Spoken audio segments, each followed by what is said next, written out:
Comment se passe cette seconde édition? Écoute Sandrine, très bien, très jolie édition. La deuxième qui se déroule actuellement au sein de l'hôtel de Crillon. On a reçu 104 candidatures de 47 établissements de formation en France métropolitaine et Outre-mer. Donc c'est un joli succès. Il a fallu retenir seulement 9 finalistes sur tout le territoire. Tous les dossiers étaient excellents sur la thématique de l'excellence en hôtellerie-restauration. 9 jeunes qui sont levés très tôt, parfois arrivés la veille, pour ce grand oral qui a démarré à 9 h au sein de la place de la Concorde.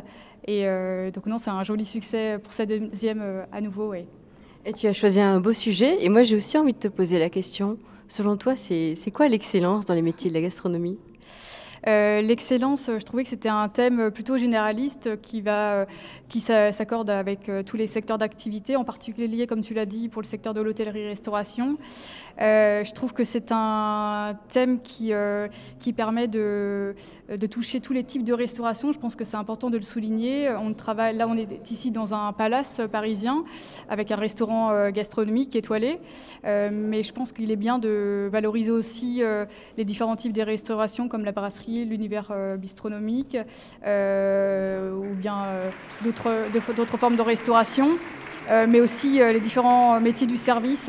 On peut parler de la salle, de la sommellerie ou du bar.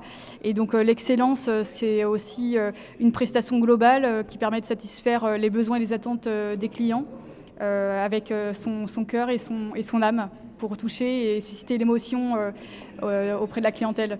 Il y a un candidat qui a parlé de bienveillance et d'empathie. Ce sont ces termes aussi pour l'excellence d'un service.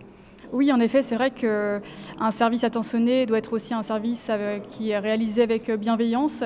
On dit souvent que les premières secondes sont décisives pour bien capter son client, de bien cerner ses attentes et ses besoins, comme je disais. Et donc, ça doit être fait, oui, avec le cœur à nouveau. Je crois que c'est ce qui est important. Ouais. Comme tu es vraiment une observatrice, voire une experte dans les métiers, est-ce que tu as pu observer une évolution depuis une dizaine d'années, comme ça, dans la pratique, dans les codes et les pratiques des métiers de la salle? Je trouve que déjà, depuis une dizaine d'années, on parle davantage des métiers de salle, ce qui n'était pas le cas avant. À défaut de la cuisine ou de la pâtisserie qui sont médiatisées à travers les émissions de télévision, les métiers de salle souffrent un peu de ce déficit d'image par rapport à ça, mais ça évolue. Je trouve que les établissements en parlent davantage, on met en avant les équipes. On a bien compris que aller au restaurant, c'est avant tout une expérience. Il n'y a pas que l'assiette ou l'univers du chef, mais aussi tout plein de périmètres, et l'environnement, les arts de la table, la décoration, les équipes de service qui font un travail avec personnalisation. Donc il y a plein de choses, plein de paramètres à mettre en avant au sein d'un établissement.